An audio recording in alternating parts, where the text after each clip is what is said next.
مرحبا بالجميع. نتمنى لأول مرة كتزوروا قناة وصفات إنصاف انضموا إلينا بالاشتراك بالضغط على الزر الأحمر أسفل الفيديو والمرجو تفعيل الجرس ليصلكم كل جديد، ولا تنسوا الضغط على الزر لايك. نتمنى لكم فرجة ممتعة.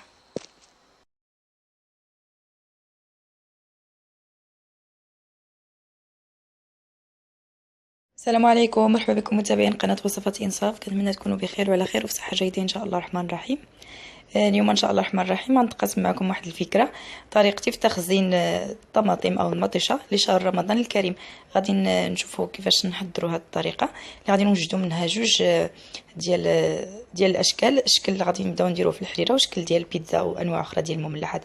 غادي نحتاج واحد الكميه ديال الطماطم او المطيشه. ما غاديش نقدر نقول لكم الكميه، نتوما ديروا الكميه اللي تناسبكم. انا عندي هنا 5 كيلو ديال المطيشه مغسوله مزيان ونشفتها ونقطعها في شويه د الماء والملح والخل. عندي هنا كاس العنبه عامر بالماء، عندي هنا واحد 3 معالق كبار ديال الخل، عندي هنا شويه ديال التحميره او البابريكا، وغنحتاجو بطبيعه الحال شويه د الملحه. غنمشيو دابا نشوفوا طريقه التحضير. نبداو نوجدوا المطيشه ديالنا. غادي نجيب واحد الطنجره تكون كبيره اللي بالنسبه لي ما عندوش طنجره كبيره يدير قدره تكون كبيره اللي غتهز ليا هاد الكميه. وغادي نبدا نقسم هاد المطيشه ونزول ليها داك الراس ديالها اللي كيكون خضر، بعض المرات تيكون كحل، وبدا نقسمها على 4 يعني ولا على 2. نتوما اللي تفضلوا قسموها بشكل عشوائي ونحطو في الطنجره. وبالنسبه واحد الملاحظه مهمه، لازم تكون من الافضل، ماشي لازم، من الافضل تكون مطيشه طايبه مزيان. ديك اللي كتكون حمراء وطايبه هي اللي كتكون تجي مزيانه في هاد اسمو هاد المطيشه او في هاد لاصوص اللي غنوجدو.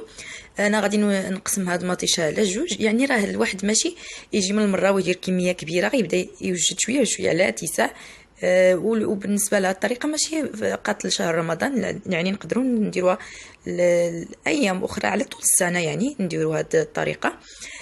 كما قلت غادي نوجد واحد الشكل اللي غادي نخليوه عادي غير بالملحه والخل واسمو بالنسبه للحريره او الاشياء اخرى.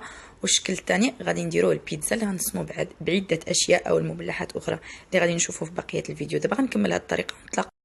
بعد ما قسمت مطيشه ساليتها كامله حطيتها في الطنجره. دابا غادي نضيف عليها العناصر اللي قلت. عندي هنا الملحه، غنضيف عليها واحد شويه د الملحه، دائما الملحه حسب الذوق. غنضيف عليها 3 د المعالق كبار ديال الخل، خل عادي، خل ابيض او خل عادي مهم. كاس ديال الماء. غنضيف شويه ديال التحميره او البابريكا، ما نكتروهاش غير شويه.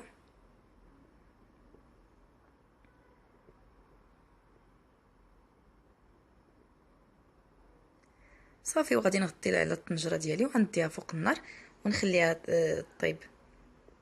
النار تكون متوسطه.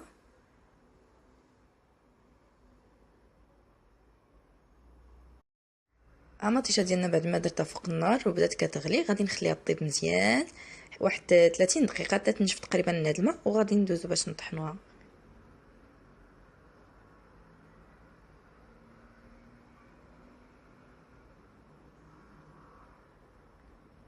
ها المطيشه ديالي بعد ما طابت كيف كتلاحظوا راه مشى منها النص تقريبا، لان هي كتذوب كتولي ما تقريبا. بعد ما طابت مزيان ونقص داك الماء، دابا غادي نطحنها بالماء اللي بقى فيها. غنطحنها مزيان بهذا الشكل حتى تطحن ليا مزيان، ما يبقى فيها ما يبقاش فيها دوك القشور او شي حبيبات. نطحنوها مزيان. بالنسبه اللي عنده ديك الطحانه د المطيشه اليدويه من الافضل، انا ما عنديش، غادي نستعمل غير هاد الطحانه الكهربائيه. بعد ما غادي نطحنها ونسالي ونتلاقاو.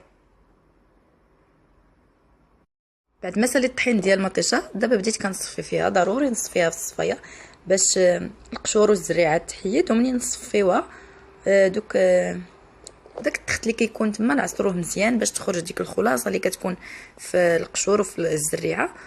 بعد ما كنساليو التصفيه ديالها كتولي بهذا الشكل. وهذا الشيء كنحيدوه وغندوزو باش نكملوا باقي المراحل. بعد ما ساليت التصفيه دابا غندوز نكملوا المراحل اللي بقات ديال هاد المطيشه.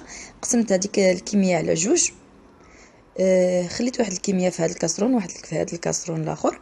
بالنسبه لهذه غادي نديها دابا فوق النار باش تختر، ما غنزيد عليها مازال والو. هذه هي غنحتاجوها في الحريره او في الكسكسو او في اي حاجه حنا ما بيناش نديرو فيها اي نكهه، نخليوها طبيعيه باش نضيفوها، نخليوها حتى تختار شويه ونطفيو عليها. بالنسبه لي غنحتاجو البيتزا او اي مملحات اخرى او لي بات، غادي نشوفوا دابا شنو غنحتاجو فيها. غادي نحتاجو شويه ديال الكبابه مطحونه، هذه ضروري لان كتعطي واحد النكهه رائعه جدا لهاد لاصوص. غنحتاجو معلقه صغيره ديال السكينجبير، معلقه صغيره ديال التحميره، نص معلقه صغيره ديال البزار البيض او الاسود بحال شويه ديال الزعتر، واحد معلقه صغيره ونصف ديال الزعتر البري تكون بهذا الشكل ناشف. عندي هنا واحد 3 وريقات صغار ديال الرند او ورقه سيدنا موسى. عندي هنا واحد 5 ديال الفصوص ديال الثوم محكوكين. عندي هنايا غنحتاج من واحد 2 معالق كبار ديال المطيشه المركزه او الطماطم المركزه، شويه ديال الفلفله الحاره او الشطه، ونص كاس ديال الزيت، من الافضل زيت الزيتون. غادي ندوزو دابا للطريقه. غادي نحط الزيت والثومه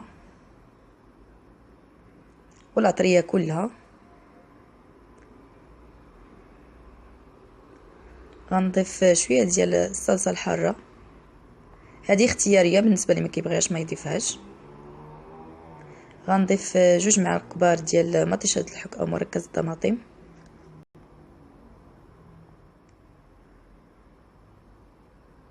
وغنخلط هاد العناصر عفوا كلها حتى تخلط مزيان مع هاد لاصوص ديال الطماطم، وغنديها حتى هي فوق النار باش طيب مزيان وتختار، وغادي نزولوها حتى هي من فوق النار.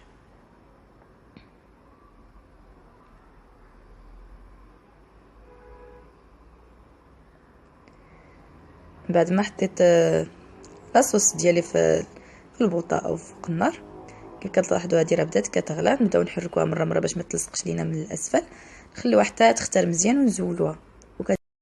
بعد ما كنخليو ديك المطيشه فوق النار حتى كتغلي مزيان بهذا الشكل حتى تنشف تقريبا من الماء، وصافي كنطفيو عليها النار ونزولوها. وكذلك كنخليو حتى ديك الاخرى ديال اللي درنا البيتزا وكذلك الاشياء اخرى نخليوها حتى هي تختار ونزولوها، ونخليوها من بعد ما غنحيدوها نخليوها حتى تبرد تماما، عاد باش ندوزو نديروها في الاكياس ديال المجمد او اكياس التخزين. بعد ما خليت لاصوص ديال الطماطم اللي حضرنا تبرد مزيان، انا خليتها ليله كامله، ضروري نخليها تبرد مزيان، كتولي خاطره بهذا الشكل كيف كتلاحظوا.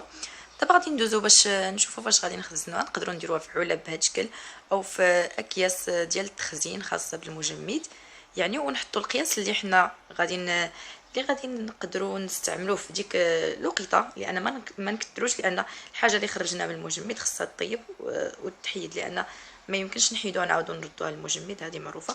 وضروري جدا كما قلت نخلوها تبرد مزيان، لان الا حطينا اي شيء ساخن او دافي في الثلاجه ضروري غادي يحمض ويخسر.